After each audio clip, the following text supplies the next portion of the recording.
I've noticed a theme lately with backtracking, and it's not just that I've been really positive these past few episodes, it's mostly that all the lives leading up to the J2 part episode are mostly short.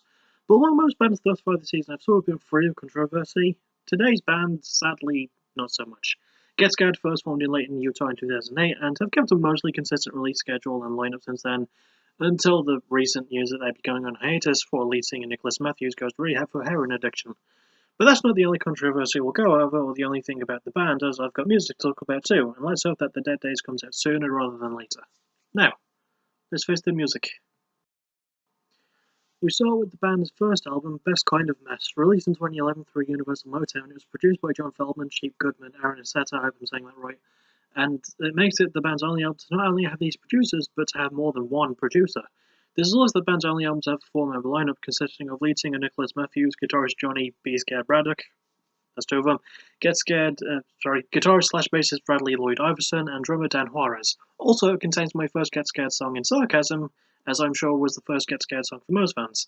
Said song is notable for featuring a special guest appearance in Escape the Fates' Craig Mabbitt, and that's how I came across these guys. I was listening to some ETF one day, saw this song Link featuring Craig, listened to it, and really liked it, and here we are today. The band's lineup at the time was mostly the same as how they started, with the exception of Juarez, who replaced original drummer Warren Peace Wilcock in 2009. And believe me, that won't be the only membership that we'll be talking about, but we'll get to that when we get to it.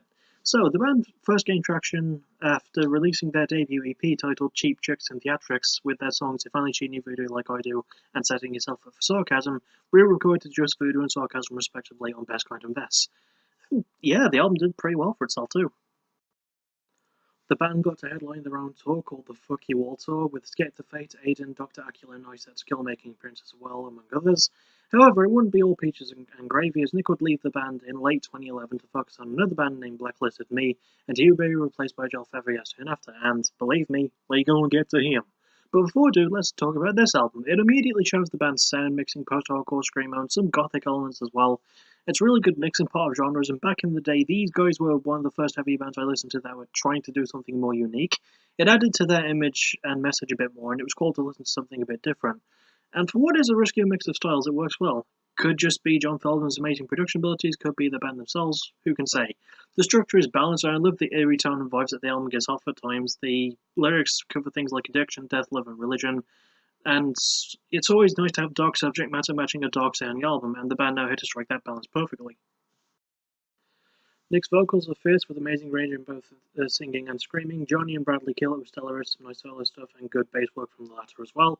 And dance drumming is nice and heavy, carrying a good groove along and stuff. Standout songs include Sarcasm, Voodoo, Hate, Mess, and my favourite in Whore.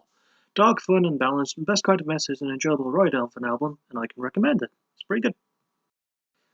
We then reached their second album, Everyone's Out to Get Me. Released in 2013, it would be the band's first release through Fearless, the first to be produced by Erica Ron, excuse me, and it's their longest album at 42 minutes and 48 seconds. It also has some lineup shifts, as the band keeps their lineup from the previous album, but this time, Bradley moves fully over to bass, as the band would bring in a new rhythm guitarist, Adam Forostko. And unlike last time, we don't have a special guest star, but ETS former lead singer Ronnie Radke would co-write the song for you. This is the band's first album after Nick Matthews would rejoin them, being replaced by Joel Favia for about a year. In 2012, the band released their Built for Blame Links to Shame EP, and not long after that, Joel left and Nick rejoined. While that decision was seen as a bit more controversial at the time and more questionable, I'm glad that happened, because there's really no way to go around it. In 2017, Joel was arrested for possession of child pornography charges, and in 2018 was sentenced to 12 years in prison for said charges. It sounds mean to mention this in any capacity, but since I might not have another chance to talk about Joel, I'm going to take it here. The dude was barely with the band a year, and because of what he did, he brought down their name so badly after they were running such a huge wave of momentum too. The band didn't know, and they even asked people to donate to a charity for exploited children because of it. To be honest, I don't even have much of a background besides that stuff, and that stuff happened about 4 years after the album came out. I can't find much about the band touring or much detail on what the songs are about, and the fact that Radke's co-writing appearance and Joel's leaving are the only good talking points of this album only adds on how much I really don't enjoy it. Okay, that was a bit harsh. I mean, it's still good, but after Best Kind of Mess, the band's kind of phoned it in here. There are several factors, I think. One being that, although Joel is a horrible human being, he did a good job on their Blame Shame EP, and the band was sort of pushing themselves a bit more with him. but they severely dial it back here, with the same structures being sort of decent, but the tone is just really off and really bad. The addition of little bits of pop punk really doesn't help. When the band is being dark and heavy, they sound good, but that's few and far between, and the production tries to hide that, but it's honestly not well handled. Even the lyrics don't go over anything new, still stuff about love and conforming and girlfriends, but some phrases repeats a bit too much, and some rhymes feel forced, which isn't helped by weird moments of Nick trying to sort of rap or at least sing really, really quickly. The band do try, but it's all for naught, I'm afraid. Nick still sounds good, but too much double tracking and clean singing ruin what he's really capable of. Johnny and Adam both go hard on guitars with good riffs, but too few solos and breakdowns. Bradley's bass is buried under everything else, so I can't really talk a lot about him. And Dan's drumming is well paced, but is forced to slow down a bit too much. Standout songs include Told You So, The Stranger Stranger, At My Worst, For You, and my favourite in Stumbling in Your Footsteps. Everyone's Out to Get Me just feels lazy, rushed, overproduced, and given what would happen later on, it just feels sadder to look back on now. I really can't think of many reasons to recommend it. There's a couple of good songs, but try to avoid it. It's not great.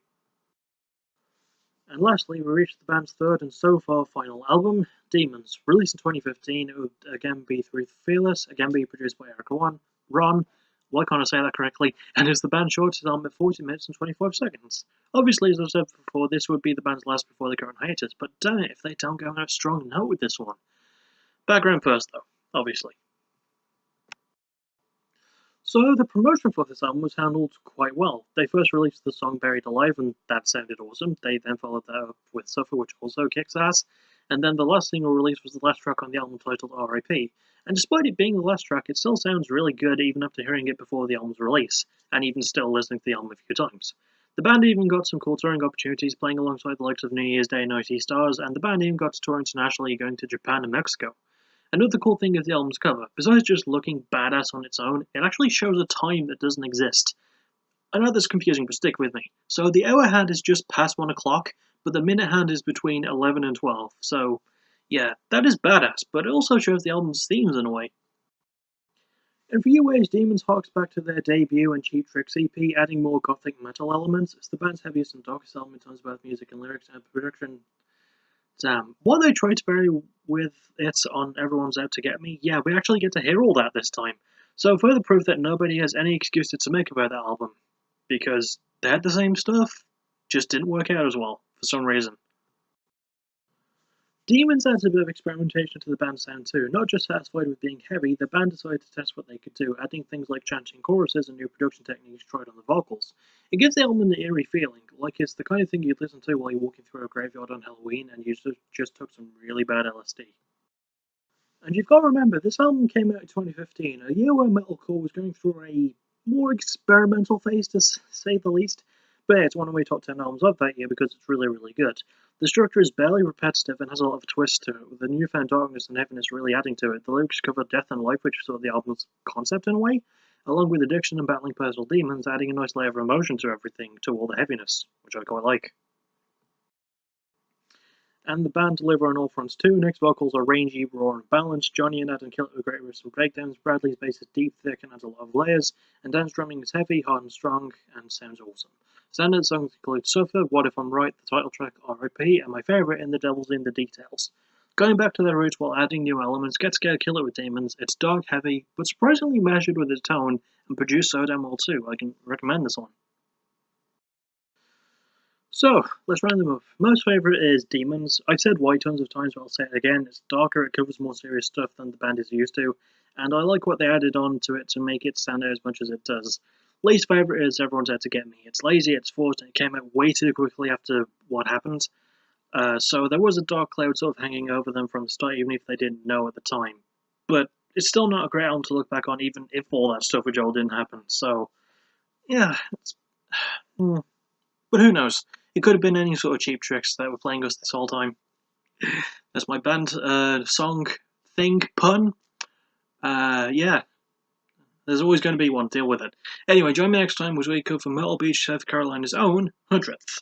Looking forward to that one. As always, thank you for watching. You're awesome. Bye-bye. I got the sign out right that time.